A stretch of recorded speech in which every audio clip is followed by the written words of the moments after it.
this is an iHeart podcast. Guaranteed human.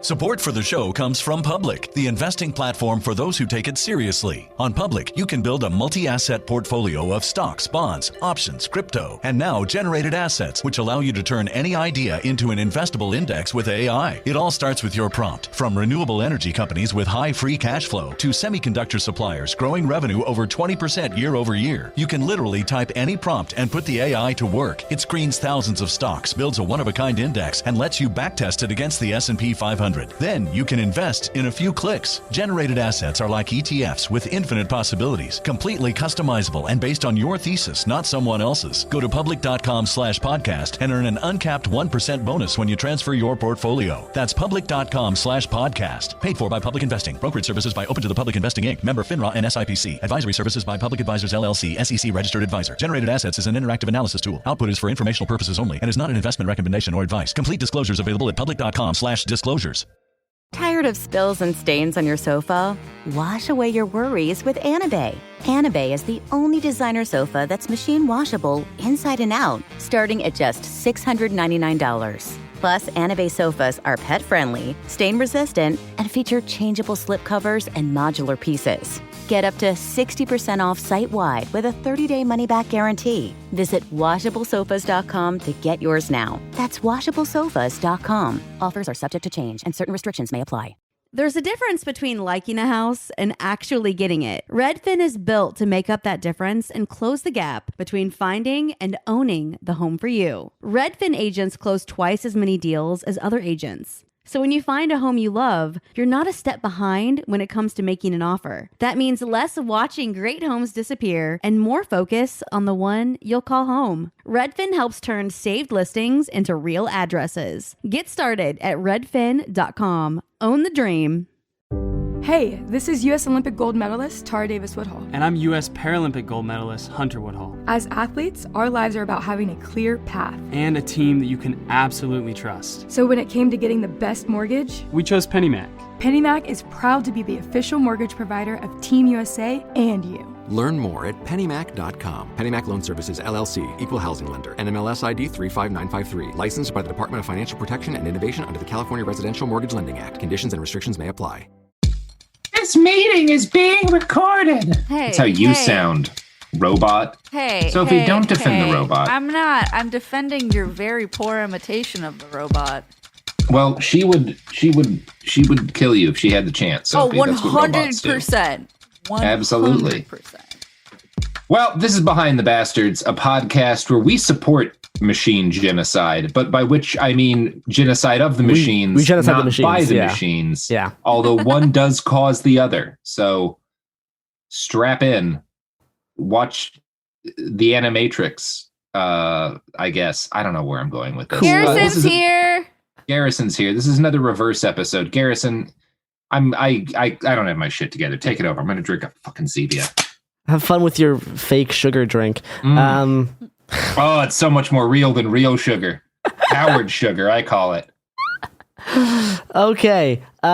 Today we're talking about a fun, light topic that has no implications on public health and trust in how we view pandemics going forward. We're talking about public health going these days. Is it good? Seems like it's good. Funny you mentioned that. As we're recording this, the Delta variant is the dominant strain of COVID here in the States, and pretty much pretty much everywhere else too. It's much more contagious. Good. And with many of the COVID preventative restrictions being removed across the country, cases are on a rapid rise basically everywhere. It's not like there's some places that are going to have to put restrictions back in place, and start making the mask mandates again, because the variant has about 83% of cases in the states that are diagnosed is for the Delta variant, and it does have so-called breakthrough infections in some vaccinated people, mostly with asymptomatic or very mild cases. Sure. I think there's been about 5,000 deaths of people who are vaccinated with the Delta variant. So yeah, let's see. But more than 97% of people hospitalized for COVID are unvaccinated at the moment. So it's still yeah, like, you need to get vaccinated. It's like almost all people who are going to the hospital for COVID are unvaccinated. But the breakthrough infections for vaccinated people, combined with the lack of masks and an increase in indoor socialization, also raises the possibility that vaccinated people can carry and transmit the variants to other people, including, other unvaccinated people, which includes children and people with immune issues that prevent them from getting the vaccine, not just anti-vaxxers. So all of that, plus school opening back up in person in August and September. Yeah, but kids can't get sick, Garrison. Yeah, I know. Marjorie Taylor Greene, which I don't want to talk about, because like the reason why she's a problem is because we talk about her. She had yesterday she had like a very bad like interview of her go viral. She like laughed about someone asked her a question about like kids dying, and she like laughed it off. And like just earlier that week, a 5-year-old in her own district died of COVID. Yeah. So yeah, and it's funny. The funny is the wrong word. The existentially soul-destroying thing, the black pilling thing, is that like there's so many liberals who pointed that out on Twitter as if it matters. As if exactly. Like any of that will ever matter again. And there is no gotchas. It doesn't. There's no gotchas. If anything, it makes it worse for us the more we do that in a lot of ways. Yeah, they're all still living in this world where like Jon Stewart can own Tucker Carlson on a televised debate.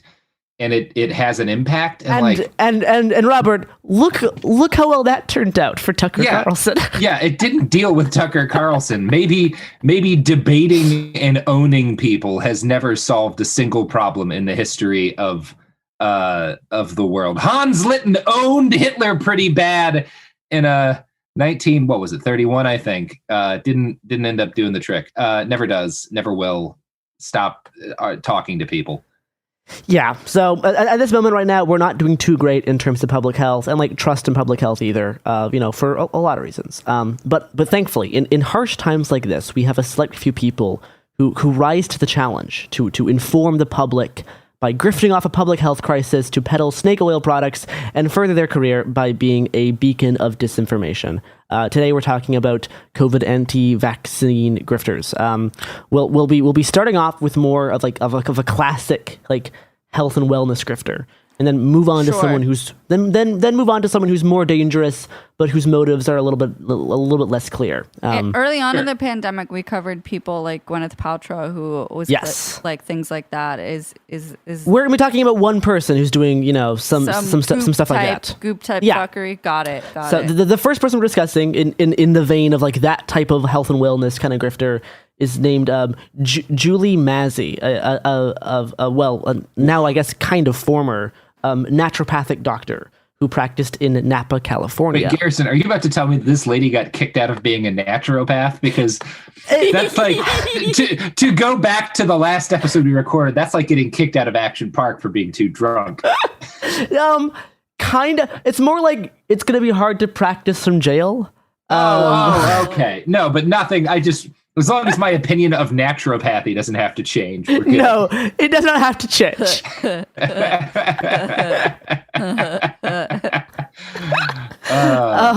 Dr. Julie Mazzy is 41 years old, and according to her website, she's a licensed primary care doctor whose aim and passion is to empower her clients to heal. She believes in and holds deep respect for everyone's innate ability to discover and find a path for their own well-being. Quick question. Has the word empower ever been used in a situation in which it was not like fundamentally toxic and life-threatening? Has anyone used the word empower and not been endangering the people they were empowering? Has that happened a single time? No. That's a good question, Robert. Yeah. And in this case, probably not. This what she's on this show, which means she has made it. If somebody says they want to empower you, legally, if it's a stand your ground state, you can start shooting at them. Legally, you can. I'm fairly certain. I'm going to empower you with this knowledge. So defend yourself.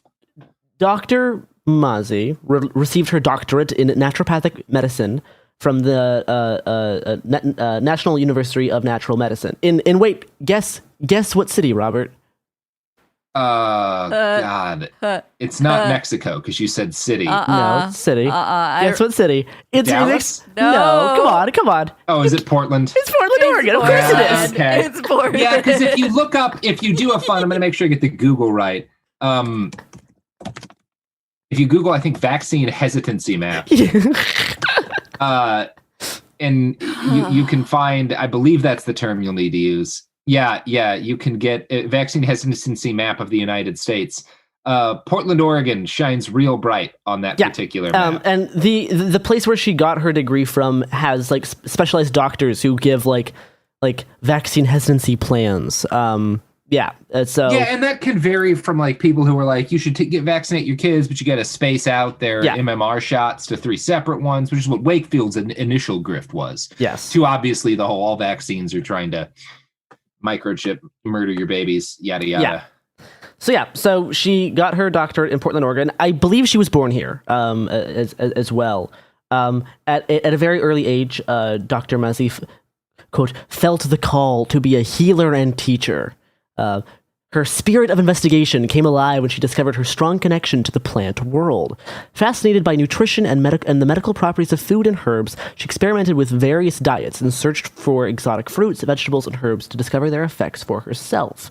Throughout her life, she experienced many different healing foods so that she may honestly refer her patients because she knows and understands from her own experience what these herbs do. So, here's the thing: for a lot of people, like myself included, in the States, the health system, we kind of think the health system sucks, right? Like it does. Like there's a lot of elements of the health system I have and modern medicine. I have some specific doctors I have nice things to say about. I have nothing nice to say about our medical system. Like the modern medicine, by and large, especially in the States, it sucks. It's hard to navigate. I'm not talking about like the ER itself or whatever. Because again, as a general rule, people who are doing emergency medical work are rad. But the system itself that organizes and operates, I have very little positive to say about it. Specifically, like, we'll be talking a lot about like pharmaceuticals this episode. People are prescribed a lot of things that don't necessarily help them and end up hurting them. And I kind of get the drive to search for more like historical and like natural and natural remedies, because like plants rock. Plants rule. I'm a dude who keeps pounds of plantain, yarrow, comfrey, and a bunch of other like dried plant. Like I grow some of that shit. I make my own salves and tinctures and whatnot. Like some of it does stuff. And you can generally find like studies. Again, one of the things like Dr. Kava, who's a friend of both of ours, will point is like, there's no such thing as alternate medicine. If it's a plant-based medicine that does something, it's just medicine. Like you can look up medical benefits of like comfrey or yarrow for wound treatment or whatever, and like there's studies on it. It's not. Anyway, I've gone on this rant before. Yeah, but like that's not what we're talking about with Dr. Mazzi here. This is different, because she, as we'll see, she's someone who is like knowingly and actively, charging people for false cures and doing active harm that puts people's lives in danger so that she can make a buck. There's some other interesting info from her site. Quote, Dr. Mazzi comes from a family of notable educators. Her grandfather, Stephen E. Elper, founded both Portland State University and Olon College. So like PSU is a pretty big deal in Portland. It's one of the biggest universities in the state, which is like an actual regular university. Her grandmother was a high school teacher for many years, and her mother taught kindergarten for 40 years, and her father was a college professor. So she comes from like a family of doctors and educators. That they're real proud. I mean, so does Wakefield, though. His parents are both like very well regarded doctors. Or were. I don't know if they're alive still. But Dr. Mazzi claims that she shares her family's passion to educate. Quote, when someone has knowledge and an understanding of their health problem and the array of holistic and non-toxic therapies that are available to them, that patient is now at the helm of their own healing. And she actually, this next part has some more sinister implications for how she was able to market herself and her business with such effective propaganda. Because before embarking on her naturopathic studies, Dr. Mazzi earned an undergraduate's degree and master's degree in communication studies. So like she knows how to do marketing. Like she got a master's degree at Portland State University. So she knows how to market to people and sell herself. a quote from her website, her skills and training in interpersonal communication define her signature approach, which is to use the power of compassionate inquiry to guide each patient to value their own understanding and help discover what their best choices are for healing. So she basically markets herself as like an alternative to like a general care provider that can help you treat everything from arthritis, allergies, infections, all the way to like autoimmune disorders, ADHD, and cancer. This is all the things she advertises on her website that her like naturopathic remedies can help treat. And naturally, the past few months, she's been offering so-called treatment and immunization for COVID-19. Part of how Dr. Mazzi makes money is through homeopathic medications. The fancy name is homeoprophylaxis immunization. I probably said that perfectly. You mean prophylaxis immunization, I would guess? Homeoprophylaxis. Yeah, because like a prophylaxis, like a condom's a prophylaxis. It's a preventative treatment of some sort. So this is a preventative treatment done with homeopathic medication. Yeah, it's nonsense. It's drinking water to cure your COVID. It's drinking water. Yeah. So like the modern origins come from 18th century Germany.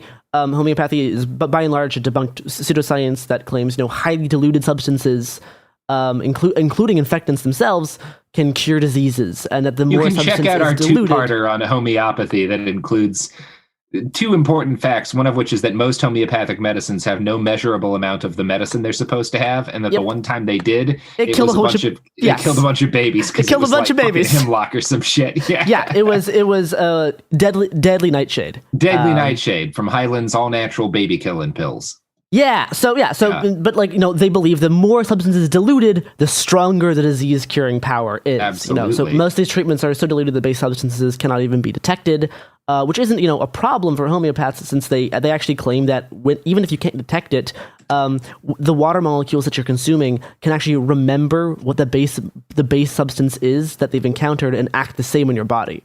The treatments are usually just placebos or harmless because they're nothing.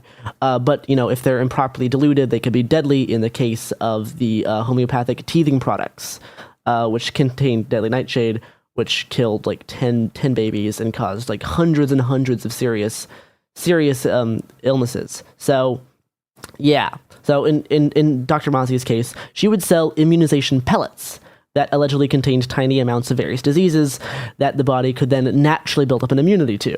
So it's the same thing with all these grifters. It's you're just inventing a bad version of vaccines, or if you give a little bit of the thing, then your body can learn how to fight it. But it's the bullshit version that is just completely nonsense. And she provides many of these homeopathic immunizations to children, which she then also falsely claims satisfy the vaccine requirements for California schools. So she gives out her patients false papers saying that they've been immunized for these things by giving them these pellets so that they can still attend schools even if they're not vaccinated. So that's kind of the specific grift that she was doing before COVID. And then when COVID started, she, and specifically when the vaccine stuff started gaining popularity, she switched to a lot of focus on COVID and these COVID pellets. So it's unclear how long she's been selling these COVID immunization pellets, but it seems like they really started to take off around January when the vaccines were starting to get released to the general public, as she was offering these as a naturopathic alternative. It's good things happening. I mean, we need to do an episode one of these days on the actual, because there's the reason that this is, I mean, it sounds like she did get in trouble, but the reason why most people do versions of this don't, and the reason why she got away with it for so long, is there is a whole legal framework set up to allow people to do this. And it's heavily embedded, particularly with the Utah Republican Party. It's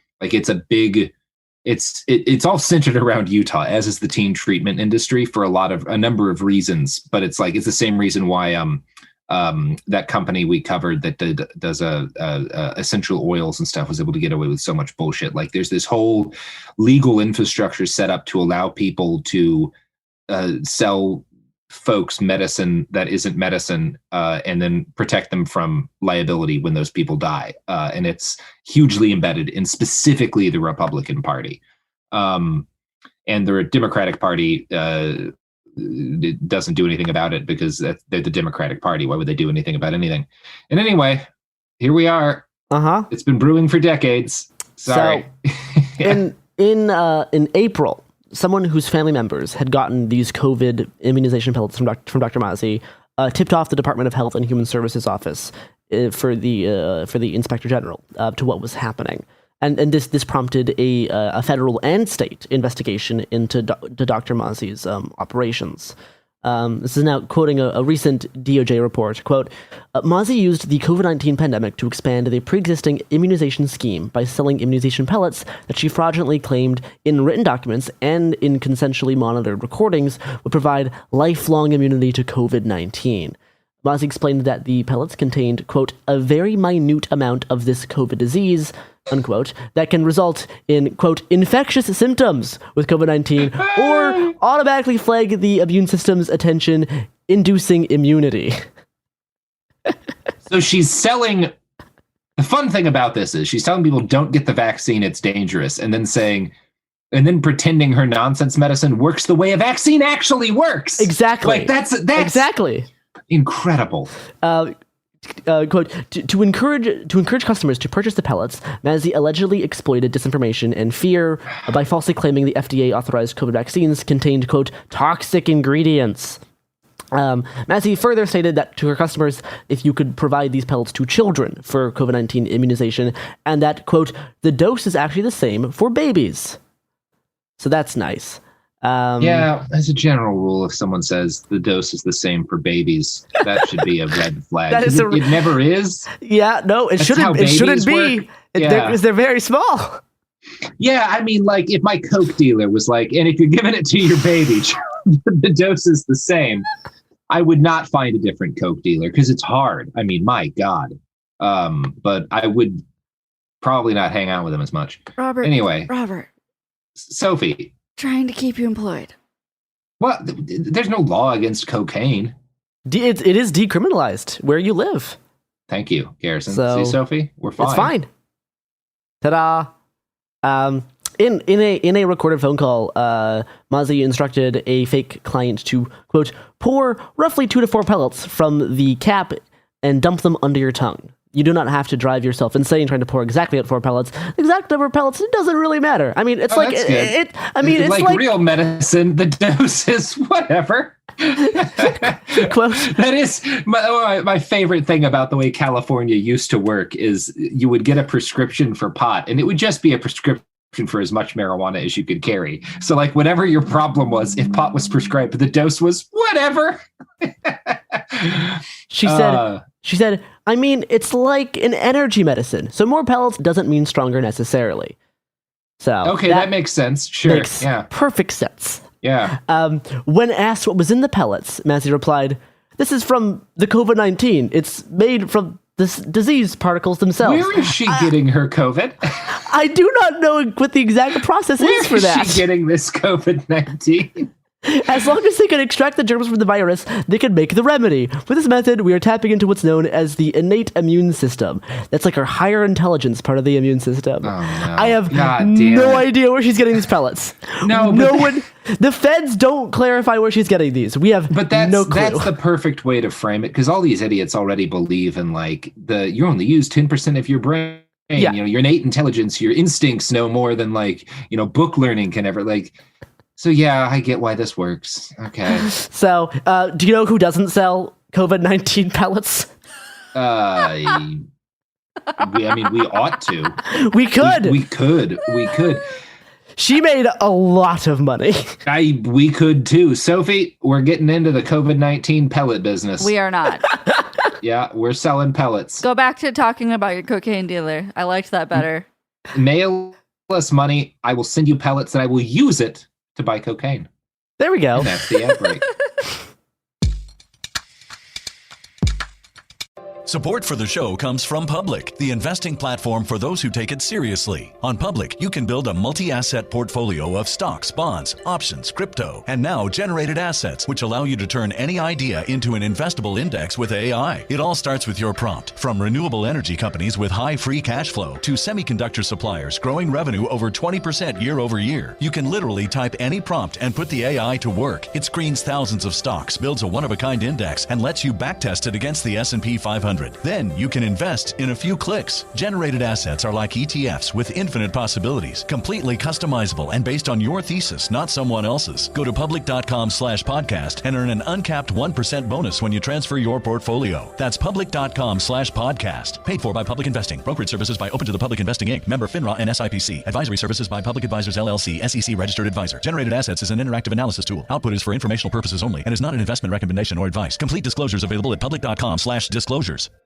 Time for a sofa upgrade? Introducing Anabay sofas, where designer style meets budget-friendly prices. Anabay brings you the ultimate in furniture innovation with a modular design that allows you to rearrange your space effortlessly. Perfect for both small and large spaces, Anabay is the only machine washable sofa inside and out. Say goodbye to stains and messes with liquid and stain-resistant fabrics that make cleaning easy. Liquids simply slide right off. Designed for custom comfort, our high-resilience foam lets you choose between a sink-in feel or a supportive memory foam blend. Plus, our pet-friendly, stain-resistant fabrics ensure your sofa stays beautiful for years. Don't compromise quality for price. Visit washablesofas.com to upgrade your living space today. Sofas start at just $699 with no risk returns and a 30-day money-back guarantee. Get up to 60% off plus free shipping and free returns. Shop now at washablesofas.com.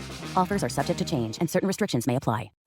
Hey, this is U.S. Olympic gold medalist Tara Davis Woodhull. And I'm U.S. Paralympic gold medalist Hunter Woodhull. As athletes, our lives are about having a clear path. And a team that you can absolutely trust. So when it came to getting the best mortgage, we chose PennyMac.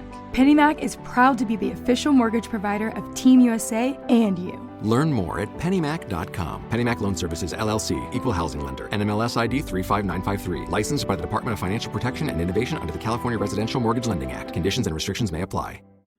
Let's talk about modern home shopping. It's sort of become a fun side hobby, right? Scrolling listings at night, dreaming about kitchens you've never seen, or backyards you haven't even stepped foot in, all from the comfort of pretty much anywhere. Redfin knows a lot of people like you want to own, but are stuck in this browsing mode loop. That's where Redfin flips the script. With listings that update within minutes and tours you can book right from the Redfin app, you can see your dream home the moment it appears. Now, liking a listing is easy, but actually landing it, that's where Redfin comes in. Redfin has over 2,200 agents with local expertise. And Redfin agents close twice as many deals as other agents. That means they want to help you win, not just window shop. Redfin is built to help you go from just looking to wait, this could actually be home. So become the newest neighbor on the block. Visit redfin.com to start finding and start owning. That's redfin.com. All right. We back. We are indeed back, and I'm online trying to order disease particle pellets and see how much I can sell them for on the street. Mm-hmm. It's a you want some pellets? Hey kid, want some COVID pellets? I don't know the exact process for it, but as long as they extract the germs, it works. I put a virus in them. Eat it a lot. Take as many as you want. Lifelong immunity. It might make you sick, but that's fine. That just means it's working. Oh, you love to hear it. Okay. Back to the DOJ report. Quote, Mozzie also provided CDC COVID-19 vaccination record cards to her customers with instructions on how to fraudulently complete the cards to falsely make it appear as if a customer had received 2 doses of the Moderna vaccine. As a part of her scheme, Mozzie provided customers with specific Napa, California Moderna vaccine lot numbers to enter onto the cards with instructions on how to select the purported dates on which they had received the Moderna vaccines to evade suspicion. The CDC confirmed to federal investigators that that actual Moderna lot numbers were used, but the CDC and the California Health Department don't know how Mozzie got them, because she's not authorized to distribute or give out vaccines. So they don't know where she got these numbers from. I mean, she probably just knows someone who told her or something, but it's kind of unclear what exactly happened for how she got these cards and how she got these numbers. Yeah. So the original tipster who tipped off the feds got a dose of these pellets over the phone from Mozzie for a single dose of them. Doses, we're unclear how many pellets that is, but a dose for $243. Now we don't know how many people purchased these COVID immunization pellets from Mozzie. But according to financial records, federal investigators obtained from Square, which is like a digital payment processing company, Mozzie received approximately $221,000 from over 1,000 transactions between January 2020 and May of 2021. Most of those transaction records do not note specifically what the payments were for. At least 25 of them that total to be like almost $8,000 are indicated to be for COVID treatment, and 34 other transactions are noted for being for homeopathic treatment, and these pellet related purchases. On July 14th of 2021, Julie Mozzie was arrested, and she's been charged with one count of wire fraud and one count of making false statements related to public care matters. She's the first person to face federal charges related to allegedly selling fake vaccines and cards. She could face up to 20 years in prison, and she is facing hundreds of thousands of dollars in fines at the moment. But the thing is, like, there's a lot more doctors who are doing the exact same thing. This is just the first one to get like caught and in trouble. Like this isn't an uncommon thing. You can find this in basically every city, like every major American city. You can find someone doing this exact thing, and they don't even have to be doctors. Like back in May, an owner of a bar got arrested on state charges for faking and selling vaccination cards. Quoting the New York Times, quote, "A California bar owner was arrested this week on charges that he had sold fake COVID-19 vaccination cards at his business," prosecutors say. The owner, Todd Anderson of Acampo, California, was arrested and charged with identity theft, forging government documents, and falsifying medical records, and having an unloaded, unregistered firearm. The COVID vaccine bar scam was also found out by someone tipping off the California Alcohol Beverage Board. So yeah, like this thing is we're getting like news stories about people selling these fake cards every month. Of course, you can find a lot of these on like eBay and stuff. Those are harder to kind of crack down on. But yeah, like this isn't a super uncommon thing. But like as bad as people like Dr. Mozzie are, at least their damage is relatively isolated. Like she had over 12,000 followers on Facebook, but she wasn't trying to become like a social media figure or anything. She didn't even really she didn't even talk about COVID or her homeopathic like pellets on her page because she knew she was doing crimes. But it's like she didn't talk about that kind of stuff. Not the same case for the next guy we are talking about. The next guy we're talking about is Dr. Michael Yeadon. My old parkour friend actually told me about this guy, and for the past few months, for the past month, we've been kind of like trying to dig as much information up about this guy as possible because he has a weird thing going on. So Dr. Michael Yeadon is commonly referred to as the former vice president of Pfizer and the former chief science officer there. That's what he's called in the media. It's not totally true, but it's true enough that people can use that to be convincing. And in the beginning of April of 2020, he started his crusade against both COVID vaccines and like trying to uncover the hidden truth about the pandemic in general. Now, he is like a slippery little bastard. Like his intentions are pretty muddy, even after looking into him, a lot for the past few weeks. Listening to like all of the interviews he has, going through his like archived Twitter. I don't know what exactly his grift is. I don't know if he's like a true believer in what he's saying, or he's just trying to like find a thing to make money. He's like a super weird dude. But the one thing that's clear is that last April something changed in Yeadon. Like he became like a different person. It's always sad when people change. Yeah, it's like something happened which either caused him to snap or he saw financial, prospect. So first, a little background on Yeadon himself. He's currently married and he has 2 adult children. And he's talked openly about having a tough childhood. He said his mother committed suicide when he was only 18 months old, and his father, who was also a doctor, abandoned him when he was 16. He was saved by a local social worker and adopted by a Jewish family. who apparently, like he says, like turned his life around. In the 80s, Yin was a student at the University of Surrey. So that's a place in the England part of the world. So he was a student there. He got a bachelor's in biochemistry. Did you just say the England part of the world? Yeah, in like that section on like the other side. Yeah, in the England part of the world. Yeah, we know where it is. It's in a town called Guildford or something. I'm so sorry, yeah, it's Jake probably Hanrahan. pronounced completely different than that, but the British have been saying everything wrong. It sounds fake. Yeah, it all is. But so yeah, he received a bachelor's. Jake. No, we never apologize to British people. I Sophie. apologize to Hanrahan. Well, I do not. No, yeah, absolutely not. He received a bachelor's in biochemistry and toxicology in 1985, and he got a PhD in pharmacology in 1988. During his time at the university, he was researching opioids and how they affect the central nervous system.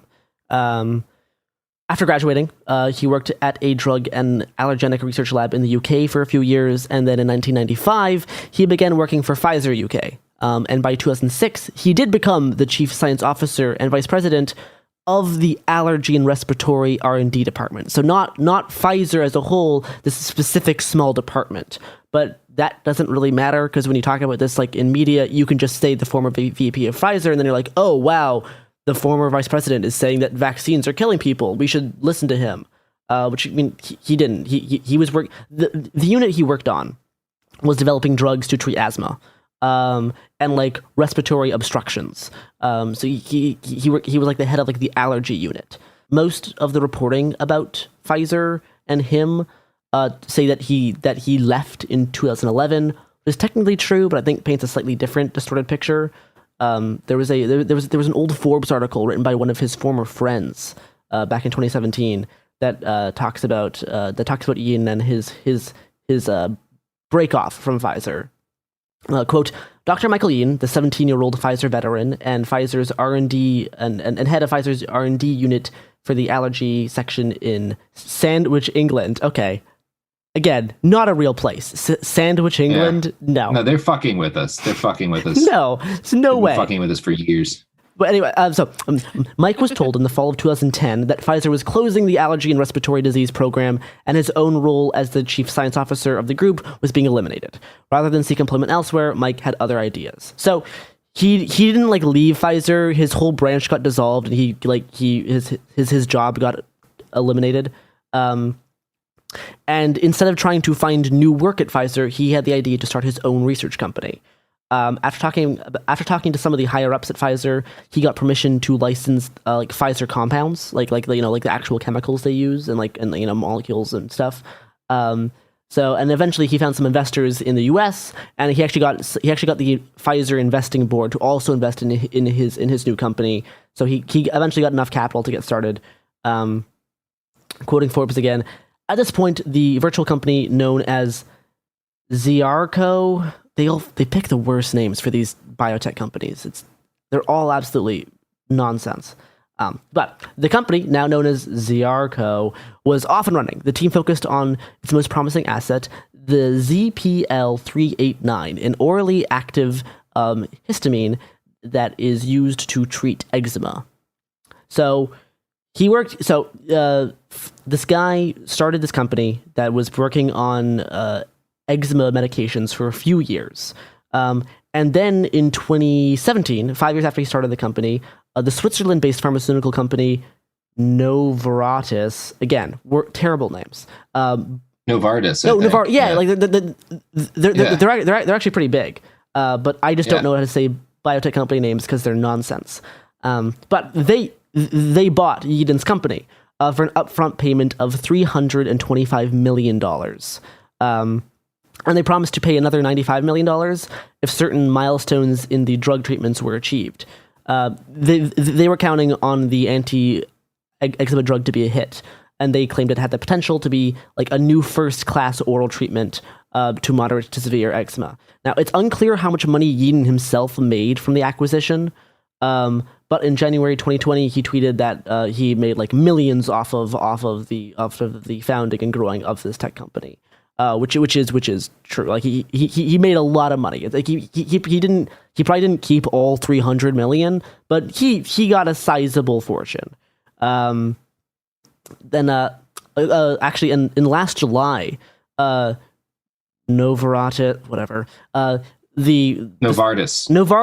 disclosed that Garrison, you know it's bad when I'm correcting your pronunciation. I don't know how to. It's a Switzerland-based biotech company. There's too many languages and too many nonsense for me to know how to pronounce. I'm fairly certain when we hired you, we asked, "Do you speak Switzerland?" And you said yes. That was the first and only question we asked. Only question. Yeah. So, but last July, the company disclosed that it had discontinued the experimental eczema clinical development program and had to take an almost $500 million write-down on it.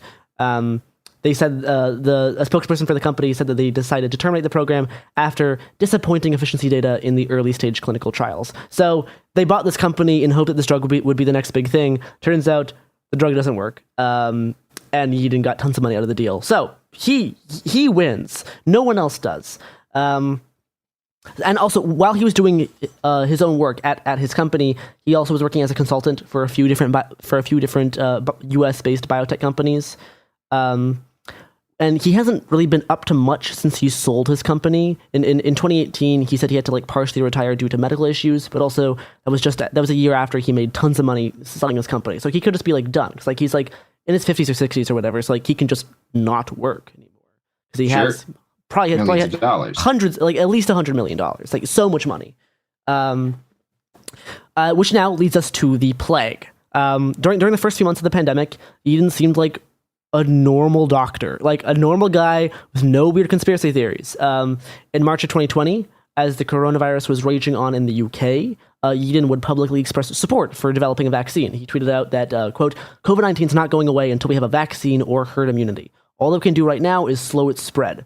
A week later, he tweeted, quote, "A vaccine might be along towards the end of 2021 if we're really lucky." Someone on Twitter replied to him saying that vaccines harm many, many people. And Yeadon replied, "Okay, please refuse it, but do not impede its flow or try to get others who want to get it to not get it. Thanks." So he just seems like a normal doctor man who's no, yeah, vaccines work. This pandemic is bad. We just need to stop. Yeah. We need to stop the spread right now, and that's it. So nothing of note. Someone named Mathai Manman, who is the global head of research and development for Will Garrison pronounce any names correctly? No, I think he's not, because he lied to us at his intake exam. The name is spelled Math AI and then Mammon, which is Mam then Men. I bet you it's Matai, Garrison. Jesus Christ. Stop shitting all over Swiss culture, Garrison. I can't. Yeah, that probably is. Garrison probably doesn't know how to use Excel either. He's just I use Google. I use Google Sheets. And you've never seen Wayne's World either. That's just the youth these days. Mm-hmm. Anyway, the head of research and development for the pharmaceutical division of Johnson & Johnson posted a link on LinkedIn last year that his company had started clinical trials of a vaccine, and Yeadon responded, "Lovely, nice to see this milestone." So again, normal doctor man, nothing weird. And then April came, and the UK's lockdown got extended. And as soon as the lockdown got extended in April, Yeadon started to drastically change his tone around the whole pandemic. He grew increasingly frustrated about the lockdown extension and began ranting online about how lockdowns don't work, and how the early stage, and he began the early stages of crafting his own conspiracy theories about governmental control and fake COVID testing. So something happened in August that either broke him or he figured that he can make money off this. I don't know which it is because he already had lots of money. He's an older guy. Some people you have little. I've heard theories that some men, as they age, they have these little bitty micro strokes that usually aren't noticed or diagnosed, and it leads to, because a lot of guys have these weird personality shifts when they get past a certain age, and I don't know, maybe he's having a bunch of little bitty strokes is what I'm saying. Yeah. So Reuters put together a pretty good piece talking about how how the type of things. Reuters, Garrison. Reuters? It's not Reuters? Oh No, it's Reuters. God. Really? Wow. Reuters. Why did they spell it like that then? Because it's pronounced Reuters. Ro- Oh, what? right. 'Cause you didn't grow up with the TV on. You never listened No. to TV news. I grew up in a Reuters cult. says. I grew up in a cult, and okay. I learned spelling from Christian fascist Yes, propaganda. it's Reuters. And the AP is an app. It's not app? No. It's not the App Store? It's not the App Store. That's a okay. different store. Just so you know that in Australia, a rooter is actually somebody who fucks a lot. Yeah, it is. No idea. That's rooting. Yep. Yeah. And other fun Australia fact, they call drugs, I think particularly meth, gear, Cool. which I've always found cool. I like that. I think that's pretty rad, actually. Yeah.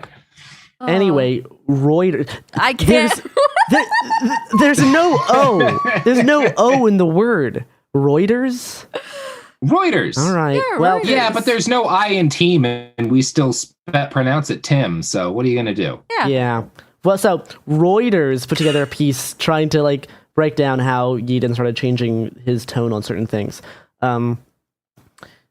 Quote, when Britain was still in its first lockdown last spring, he declared, quote, there's nothing especially frightening about COVID-19. It will all fade away. It's just a common garden virus to which the world overreacted. I mean, that was a pretty common, anti-COVID sentiment at the time. Like, oh, it's just like the cold. And also, he predicted in a subsequent tweet that it was, quote, unlikely that the death toll in the UK would reach 40,000, which that thing is almost It's not much higher than 40,000, right? Let's just Google here. Almost quadrupled since then. Death toll UK. Oh yeah, just 130,000. Okay, yeah. Basically 40,000. Yeah. So in April, he started changing his tone about things, and then by September of 2020, Yeadon's statements were starting to attract attention beyond just Twitter. At the time, a movement had emerged in Britain against lockdowns and other restrictions meant to curb the disease. He co-authored a lengthy piece on a website called Lockdown Skeptics. It declared that the pandemic as an event in the UK was essentially complete, and that there is, quote, no biological principle that leads us to expect a second wave. Britain soon entered a much more deadly second wave, about like a week or two later. Yeah. Yeah. Feels like things you shouldn't say are, there won't be a second wave, This ship is unsinkable, that sort of stuff. Avoid those statements.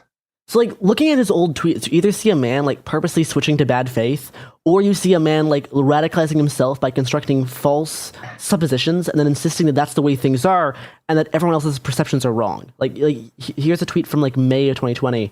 Quote, there isn't going to be a second wave. Professional epidemiologists, as those such in Sweden, know this. It's biologically and mathematically impossible in the UK, since a large portion of people badly hit countries have already had the virus. So, like, he creates these, like, false realities, and then when the world does not follow his, like, bad math or logic, he thinks that there's some grand conspiracy making things go wrong because he's convinced that what he's saying is true, or he's acting in bad faith. It's yeah, little a, little b. Probably he's acting more in bad faith now, but I think back in 2020, I think he was actually just kind of radicalizing himself. That makes sense. So in October, he wrote a second article for lockdownskeptic.org, where he says, quote, there's absolutely no need for vaccines to extinguish the pandemic. I've never heard such nonsense talked about vaccines. You do not need to vaccinate people who are not at risk from a disease. So if that doesn't make any sense to you, good, it shouldn't. Because Yeadon believes that at the beginning of the pandemic, somewhere between 30 and 50% of people were already immune from COVID-19, because it's a coronavirus, and we've had those before. He's written that even the common cold will probably make you immune from COVID-19. Now, that's not how things work at all. But that doesn't matter. Everyone's bad at everything. Yeah. So yes. At this point, he's ranted on Twitter a lot and written 2 very bad, easily debunked articles on a very reputable website, Lockdown Skeptic. But, like, no one knew who he was at this point. He was just, like, some dude screaming into the void. Until late October, when the Daily Mail gave him the opportunity to write a column. So Eden, in October, wrote a column for the Daily Mail headlined, 3 facts the number 10 experts got wrong. Dr. Michael Eden says claims that the majority of the population is susceptible to COVID are false, that only 7% of infected people are false, and that the virus death rate of 1% are false. So he wrote this big thing, and it largely just repeats the lies that Eden wrote in his 2 previous Lockdown Skeptic articles, but slightly repackaged in a more digestible language. Yeah, the largest newspaper in the world. It declared that the deaths caused by COVID-19, which then total about 45,000 in Britain, which Ian thinks is a gross overestimate. But he thinks that they'll fizzle out anyway, and that we should be immediately allowed to resume to normal life. Of course, since then it's killed a lot more people. But the Daily Mail op-ed went viral among the expected corners of the internet, because it's the thing Pfizer VP says that these things that the experts are saying are all wrong. The AP did a piece on app, as we call it, did a piece on that discussed the impact of Yeden's column. Quote, screenshots of the article have amassed hundreds of thousands of views on Facebook and Instagram by accounts opposing masks and vaccination. Several posts echoed Yeden's comments with claims that the COVID pandemic is over. So he at this point he just wanted lockdowns and masks to stop. That's what he was claiming. He had a whole bunch of fake claims about the science of things, but what he wanted out of it was just to people to go back to normal. And some social media posts circulating suggest that Yeden's opinions were credible because of his role as the former chief scientist of the Pfizer allergy respiratory section. One quote on Facebook said, "Here we have it. The company making the vaccine says the pandemic is over, and healthy people do not need a vaccine." So it's the thing. You only need one small thing that you can then extrapolate into a catchy bit, and then it becomes the company making the vaccine says the pandemic is over, and healthy people do not need vaccinations. Yeah, it's this problem keeps recurring itself. There's that guy at that town hall Biden did who asked him, talked about how as a small business owner, the different government welfare programs were hurting his business and stuff. And you look it up and it's well, he owns 29 restaurants. And he's just angry that he has to pay people more. Because he was bitching about having to increase pay. And as a small business owner, I can't afford it. And it's yeah, dude, you own almost 30 restaurants. You're not small. But all that gets put across in the fucking soundbite is Biden's hurting small business owners or whatever. Nobody ever does any additional work. That's all you need to be able to say is especially not on Facebook. The head of Pfizer's virology lab says it's over. Exactly. It's well, no, he was years ago, and he wasn't even the virology lab. It was the allergy lab. Yeah, it wasn't that lab. But but that was what was repeated. Because Facebook is a hellhole of death. And yep. Well, in later news, do you have anything you want us to sell, Robert? I have a book. It's called After the Revolution. You can find it for free. We're not done. I'm doing an ad break. Oh, you're doing an ad break? Yeah. Jesus. No, we have a lot of bad shit to talk about still. You can't do that to me. Garrison, I was implying that you wanted to sell dick pellets. Someone who's going to punish you. Dick pellets ads. You're in trouble. Okay. For this and for the Swiss thing. Rooters. God damn it. Support for the show comes from Public, the investing platform for those who take it seriously. On Public, you can build a multi-asset portfolio of stocks, bonds, options, crypto, and now generated assets, which allow you to turn any idea into an investable index with AI. It all starts with your prompt. From renewable energy companies with high free cash flow to semiconductor suppliers growing revenue over 20% year over year, you can literally type any prompt and put the AI to work. It screens thousands of stocks, builds a one-of-a-kind index, and lets you backtest it against the S&P 500. 100. Then you can invest in a few clicks. Generated assets are like ETFs with infinite possibilities, completely customizable and based on your thesis, not someone else's. Go to public.com/podcast and earn an uncapped 1% bonus when you transfer your portfolio. That's public.com/podcast. Paid for by Public Investing. Brokerage services by Open to the Public Investing Inc. Member FINRA and SIPC. Advisory services by Public Advisors LLC, SEC registered advisor. Generated assets is an interactive analysis tool. Output is for informational purposes only and is not an investment recommendation or advice. Complete disclosures available at public.com/disclosures. Kids, pets, life, your sofa sees it all. But with a washable sofa, stains don't stand a chance. All of our sofa collections come with fully machine washable covers and cushions, making cleanup effortless. Liquid and stain-resistant fabrics provide extra protection against everyday messes. Plus, with modular designs, you can rearrange your sofa however you like. Perfect for growing families and changing spaces. Starting at just $699, it's time to upgrade to a stress-free, mess-proof sofa. Visit washablesofas.com today and save. Offers are subject to change and certain restrictions may apply. Hey, this is U.S. Olympic gold medalist Tara Davis Woodhull. And I'm U.S. Paralympic gold medalist Hunter Woodhull. As athletes, our lives are about having a clear path. And a team that you can absolutely trust. So when it came to getting the best mortgage, we chose PennyMac. PennyMac is proud to be the official mortgage provider of Team USA and you. Learn more at pennymac.com. PennyMac Loan Services, LLC, Equal Housing Lender, NMLS ID 35953. Licensed by the Department of Financial Protection and Innovation under the California Residential Mortgage Lending Act. Conditions and restrictions may apply. Let's talk about modern home shopping. It's sort of become a fun side hobby, right? Scrolling listings at night, dreaming about kitchens you've never seen, or backyards you haven't even stepped foot in, all from the comfort of pretty much anywhere. Redfin knows a lot of people like you want to own, but are stuck in this browsing mode loop. That's where Redfin flips the script. With listings that update within minutes and tours you can book right from the Redfin app, you can see your dream home the moment it appears. Now, liking a listing is easy, but actually landing it, that's where Redfin comes in. Redfin has over 2,200 agents with local expertise. And Redfin agents close twice as many deals as other agents. That means they want to help you win, not just window shop. Redfin is built to help you go from just looking to wait, this could actually be home. So become the newest neighbor on the block. Visit redfin.com to start finding and start owning. That's redfin.com. All right, we're back. Sophie and I are laughing at Garrison. We have to talk more. I have to say some British names here, so bear with me.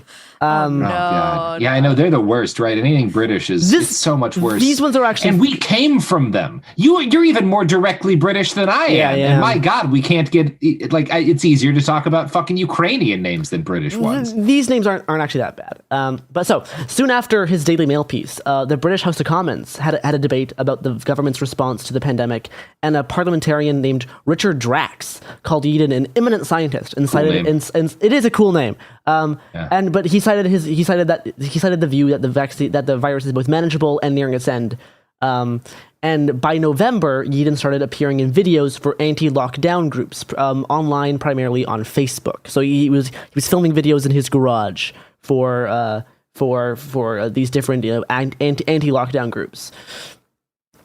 As the discussion of the upcoming Pfizer vaccine picked up, the optics of the ex-VP of Pfizer helped Eden gain a dedicated following.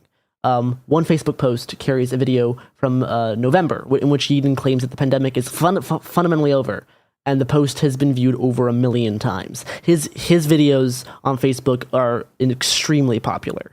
And they're shared by various pages, lots of COVID hesitancy pages, a lot of COVID skeptic pages, a lot of vaccine skeptic pages, a lot of patriot pages, all these types of things, because he's becoming their new celebrity because he's, the ex-VP of Pfizer. So as December came and Pfizer and Moderna were about to release their vaccines for doctors, Eden made a very hard pivot to a complete focus on anti-COVID vaccine rhetoric. On December 1st of 2020, Eden and a German doctor named Wolfgang Wodarg. Wolfgang Wodarg.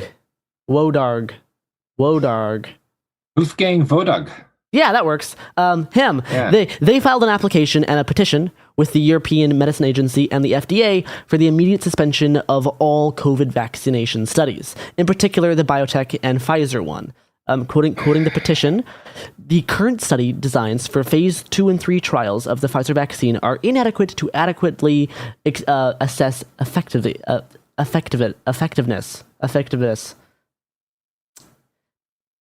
Wow, I do not know how to say that word. Efficacy.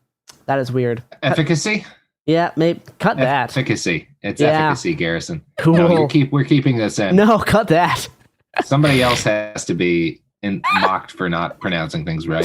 It's efficacy, Garrison. The petitioner and public will suffer irreparable harm if the actions requested therein are not granted. Because once the FDA licenses the COVID-19 vaccination, both governments and employers will make the product mandatory in general for airline or international travel. If the assignment of cases and non-cases during the course of the trial is not accurate, the vaccine will not have been properly tested. If the vaccine is not properly tested, important public policy decisions regarding its use will be based on misleading evidence. So basically, he wanted to stop COVID vaccine testing because he thought the vaccine would pass the test. And if the vaccine passes the test, people will start getting vaccinated. Oh God! Logic doesn't fully compute, but he's doing it for his own ends. But there was one particular part of the 40-page long petition application thing that really caught on and has had lasting effects. In the letter, Yeadon and the German doctor man stated that the Pfizer vaccine blocks a protein that's key in the formation of the placenta in mammals. They claim that it's possible that women who receive the vaccine could become infertile. So that is where the vaccine causes sterilization thing started from. It all comes back to this guy and his little application. This got reported by tons of, not very reputable outlets, but it's still very influential. Ex head of Pfizer says that COVID vaccine causes female sterilization. Is the types of posts and headlines from quack sites that got very popular. Google searches for COVID vaccine and infertility skyrocketed by over 70% in the days after this petition thing got posted. Quoting Reuters, it's impossible to measure the impact of Yeadon's claim that COVID-19 vaccinations could cause female infertility.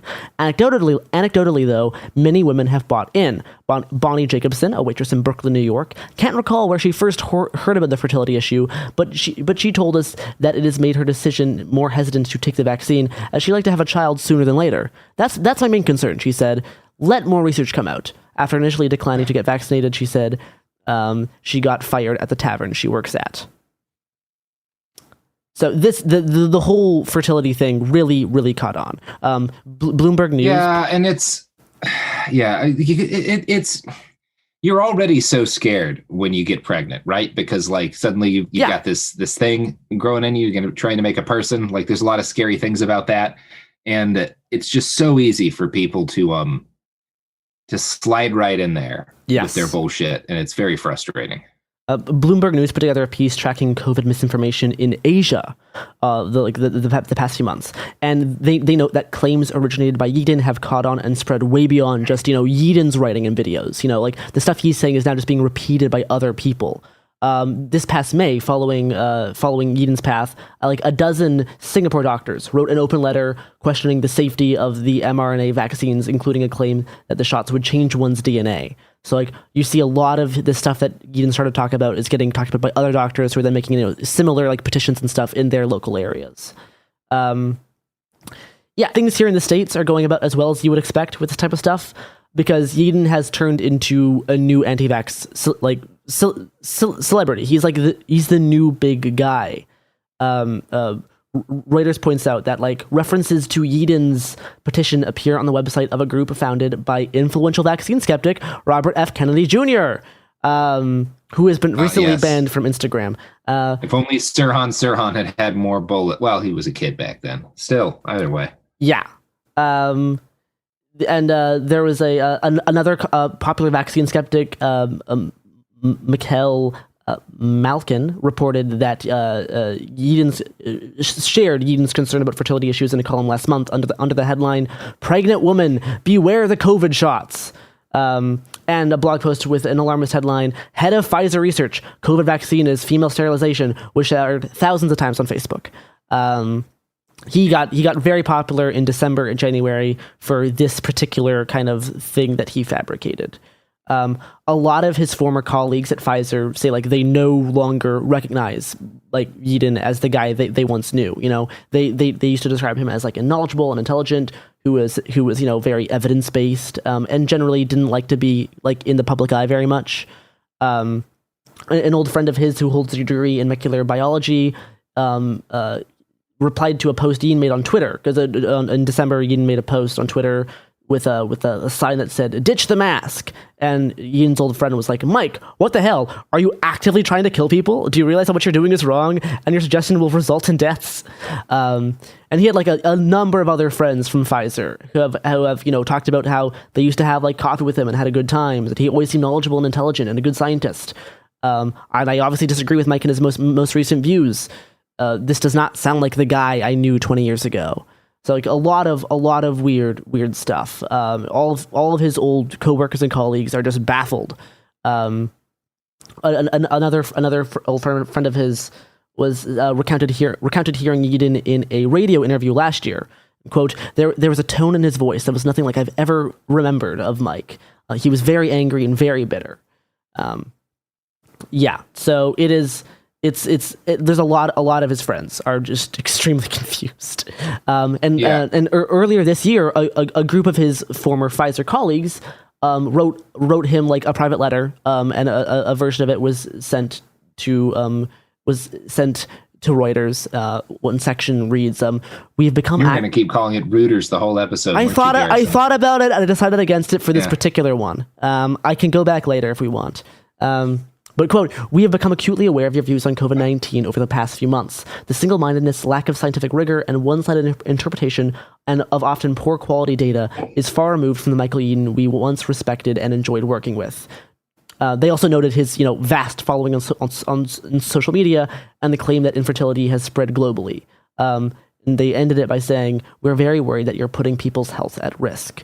So Yeadon's particular background gives him so much potential danger, even more than like, the guy who started the renaissance in anti-vaccine stuff. I mean, like that guy's responsible for a lot of deaths too, but like because of Yeadon's connection to Pfizer, he has like a lot of optics potential for these type of like conspiracy theory sites and anti-vax sites. And since January, as COVID vaccinations have become more available, Yeadon's gotten fully drawn into the anti-vax and conspiracy theory media ecosystem. In March of 2021, it was announced that he was going to be headlining the Awakening World Truth Summit. It's like the big conspiracy theory convention. It's been previously headlined by the likes of Alex Jones and David Icke. I watched his panel. It was very bad. And then in May, June, and July, he has really kicked up the number of interviews for like podcasts and documentaries. And he's starting to give like a lot of like in-person speeches at like rallies and stuff. I've watched tons of hours of his speeches and stuff, and he's getting better at public speaking. He's developing a set of talking points that really get like a reaction out of people. Like he's figuring out like what things he says can get people the most like riled up, and then he's like polishing different sections of speeches so he can like be a much better and much more influential speaker. His current kind of greatest hits of like claims that he's saying. His probably the one he says the most is about asymptomatic infection. He thinks that if you are not symptomatic, you cannot transmit any disease. He thinks that like lockdowns are pointless because the only way you can transmit disease is if you are showing symptoms. Otherwise, you're not actually sick. That's the thing he repeats all the time. And he thinks that lockdown, because of this false claim that he's convinced himself of, he thinks that like the lockdowns are just like a government plot to control us, and conspiracy XXXXX whatever. Another one of his favorites is saying that variants aren't actually a problem because they either don't really exist or they're so similar to the initial strain that everyone should have immunity by now anyway. And we already know that that's not how COVID immunity works in the first place. Like there were people who got sick at the beginning of the pandemic who got COVID again, like not long after. Like that's not how it works. But that does not matter to Yeadon. And then besides all the stuff we've already mentioned, because relatively a lot of people, because so many people have gotten at least one dose by now, Yeadon has kind of switched from talking about vaccines to talking about booster shots a lot. He insists that booster shots will kill you. He thinks that booster shots aren't a thing, and they were invented specifically for this pandemic to kill people. In late April 2021, in an hour-long interview, Yeadon, as described as the former vice president and chief scientist advisor, a video of him went viral on Facebook, claiming that the global government-led vaccine rollouts were a ploy to initiate a mass depopulation event. Specifically, Yeadon said that recipients of the booster shots will die within 2 years. So he's had this mass depopulation kind of thing going on ever since April. That's kind of been another one of his things he talks about a lot, in terms of, governmental control. He's like, all the governments decided to invent COVID at the same time, and they're planning something to depopulate the masses or whatever. This is the kind of things he's talking about now. He does think that COVID's real. He just thinks that most of us are already immune because we've already had a common cold before, or he thinks that the treatments are extremely manageable. He's a big supporter of hydroxychloroquine. He thinks that that can save everybody. He's like, the fact that doctors have not been giving that out means that doctors should be prosecuted for crimes because they're willfully not giving out this life-saving drug. And the last thing he's been harping on a lot is vaccine passports. And he's still going on about this, saying vaccine passports are the end of liberal democracy. And he's constantly saying next week vaccine passports are going to happen. It's always upcoming. We're always just on the curb of making this vaccine passport thing. I mean, they must be really psyched over Macron's latest news. Yeah, he is losing his mind. Yeah, I'll bet. He's not doing, he's getting a lot of press. He's getting a lot of interviews in obscure podcasts, but podcasts that have a big following though, because this is a very popular corner of the internet.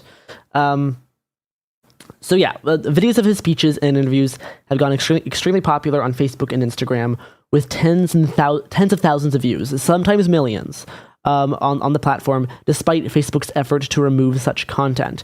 Even when they do remove the content, that doesn't make things a whole lot better.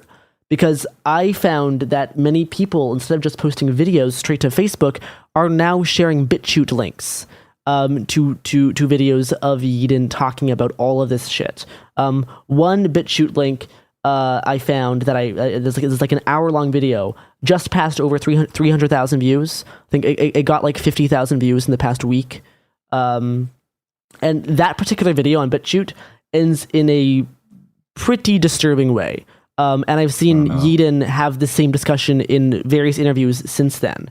I'm gonna do a dramatic reading of the end of Yeadon's video here.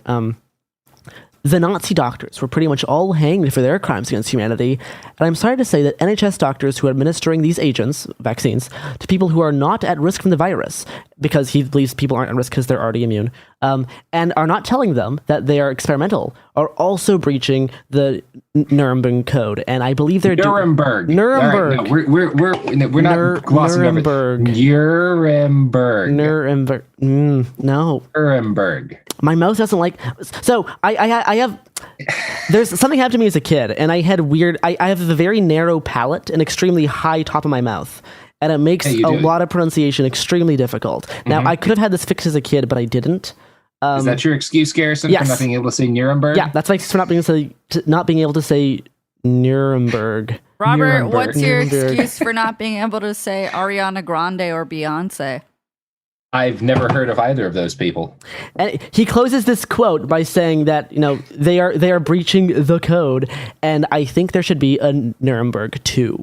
And that's the thing he talks about a lot. And in interviews, he talks about how hanging of NHS doctors are just around the corner. We're gonna have to put these people on trial and hang them publicly for their crimes. And that's the good news is thing. If it really is a sequel to Nuremberg, almost no one responsible will be punished. Exactly. That's the thing. I got bad news about what happened to those Nazi doctors. Yeah. Not all of them were hanged. News about the Einsatzgruppe. And he also gives impassioned pleas for trying to spread this type of information. Find other people like you who aren't quite sure but are suspicious. Find someone else to talk to And if you find someone that says, "Oh, I'm glad you said that because I thought this was lies too," then both of you can go find a third person. And once you've woken up and realized that you're being lied to, it's very frightening. Find someone else who feels the same. Don't be afraid to be a little bit wrong. The people around you don't know any better than you do. If they're experts, and they probably won't be, but if they are, they'll be able to tell what you're saying is actually true. And if they, like you, are just suspicious but not really experts, then they're not really going to be able to tell that you're wrong. So if you think something's wrong, you're right. Go tell someone else who feels the same. Never look back. It's your last chance to rescue your own liberty and your children's and your grandchildren's. So none of that makes any sense. Totally baffling. Because, like, he's talking about don't be afraid to be a little bit wrong about the things you're spreading. So, like, that was one of the most bizarre ends of his video, because it's like he's telling people to be wrong about these things, and he almost knows it. Because, like, ever since April, he has just gone fully down this conspiracy rabbit hole. He is becoming the new celebrity in this corner of the internet, and that's kind of how he's developed into a person. We're gonna end with some slightly good news. On this last February, some old tweets of his surfaced. By then Ian's account had almost 100,000 followers on Twitter. But some old tweets of his, like a few dozen of them, which are extremely bigoted and Islamophobic, got screenshotted and shared around. Many of them were captured in time by archive.org. And the next day, Eden made his last tweet saying, "I'll soon be gone." And then 2 days later, his Twitter account was gone. His LinkedIn profile has also changed. He's now saying that he's fully retired. And a month later, he made a final update on LinkedIn that says, "I now seek opportunities to relocate to the USA and to continue opposing inappropriate policy responses to COVID-19. So he's planning to move to the States and continue this vaccine misinformation celebrity thing that he's been doing. And that's kind of that is where he's at now. July, June, this summer, like the summer of 2021, he has gotten extremely popular. He is the spokesperson for this entire movement. He's polishing his talking points. And he's like constructed this false reality that he now like lives in, and is saying things that to us make no sense, but are extremely influential to people who are already skeptical or who already aren't, don't like vaccines very much because of his connections to the Pfizer company. So that's why, like, his initial intentions are a little bit murky. It's hard to see what exactly he's doing. Like, he doesn't take donations or anything. He may be being paid for like appearances, but it's unclear if he has like any monetary goals from this. I know, like, the previous like doctor vaccine guy, invested in those other vaccine companies, right? To sell the three separate vaccines instead of the one altogether. We don't know if Eden has any financial kind of things at stake here, or if he's just doing this because he actually believes in it.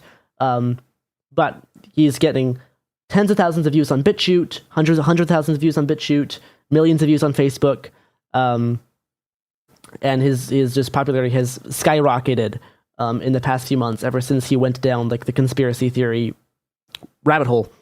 And that is Michael Eden, former allergy researcher, and now the newest celebrity in the anti-vax world.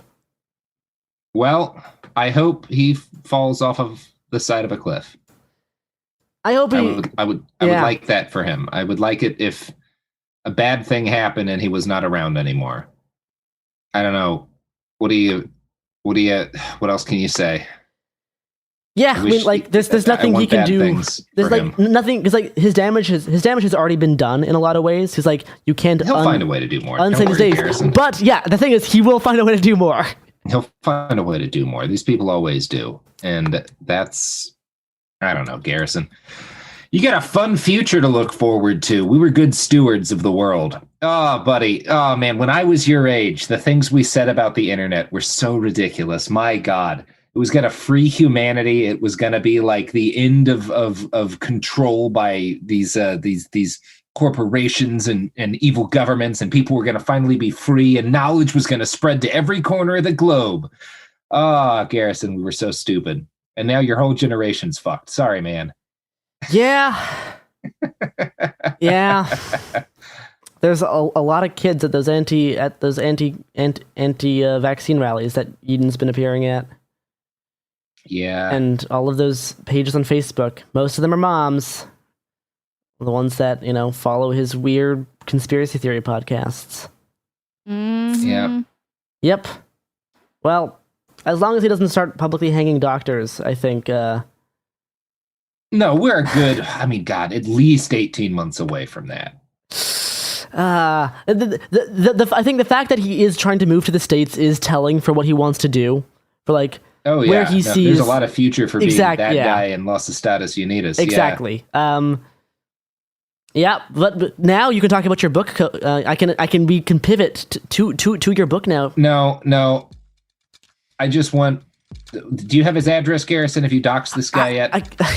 I'll talk to you after the phone call's done.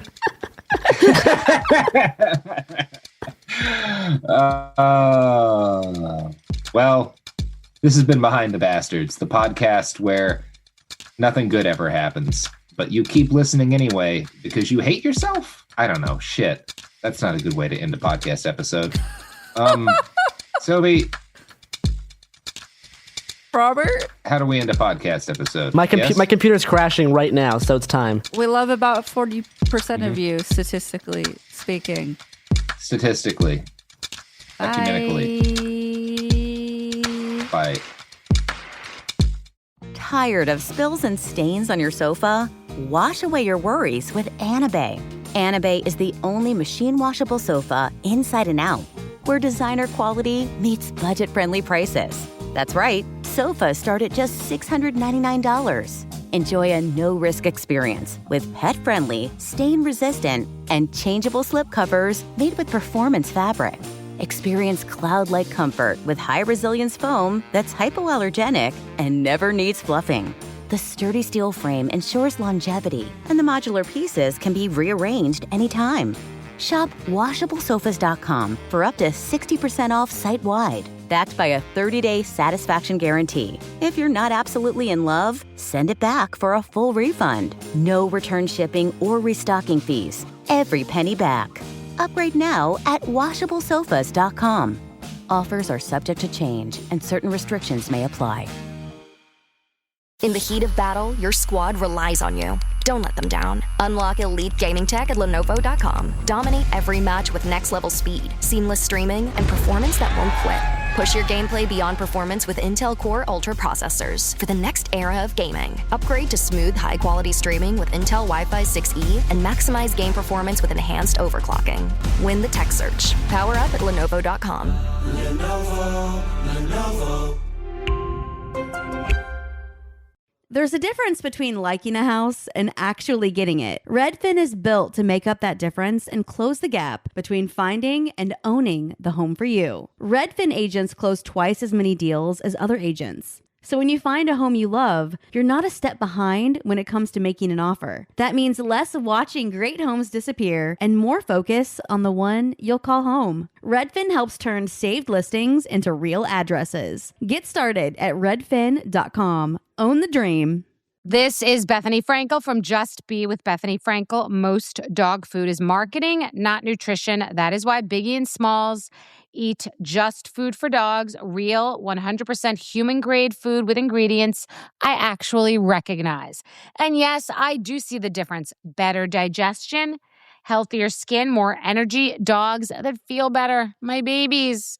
If you've been on the fence about switching, stop overthinking it. What's more important than your furry babies and their health? Go to justfoodfordogs.com right now and get 50% off your first box. No code needed. Just try it. This is an iHeart podcast. Guaranteed human.